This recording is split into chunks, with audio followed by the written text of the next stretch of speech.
for CNN, we've heard from groups saying that they had contracts for work that had been granted waivers by the Secretary because they were life-saving activities that were then given termination notices for the funding for those programs. Is there a review to see if these can be turned back on, and how many of these life-saving programs have been cut under these terminations?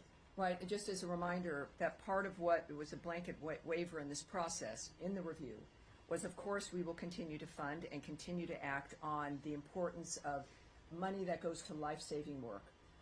Many of those programs, which again the President articulated during his address to Congress the other night, certainly did not meet that standard.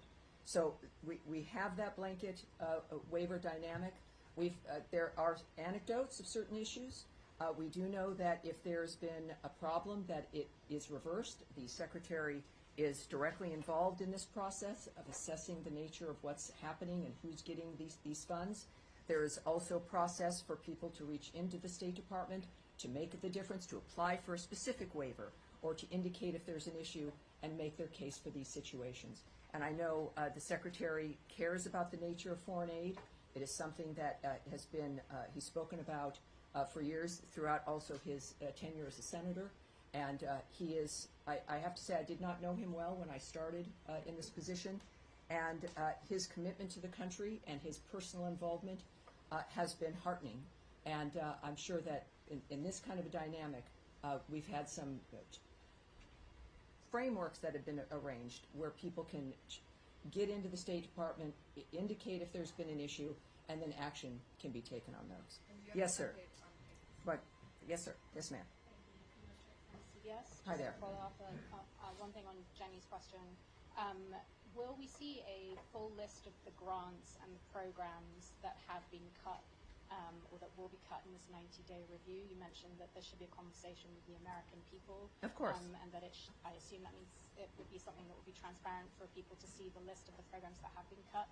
And then just on related to USAID, there's reporting from Reuters that more than 700 diplomats have signed a letter that is destined to go to the dissent cable for this department, expressing their concern about the dismantling, of USAID, and the fear that this is undermining U.S. leadership abroad and helping create a power vacuum for the likes of China and Russia to exploit.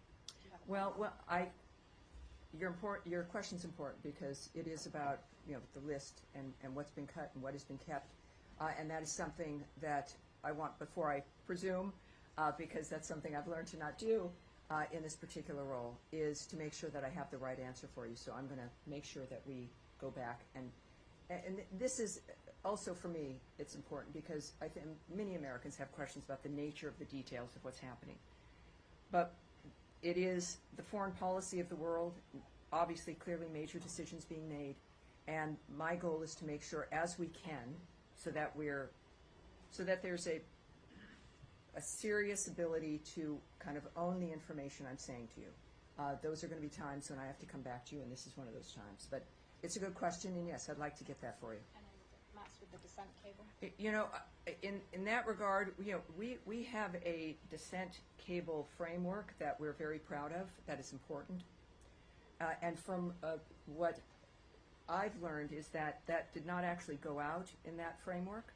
But also, we will not discuss those if there is internal communications or the nature of something like that transpiring. All right. So done with USAID and our Middle East now.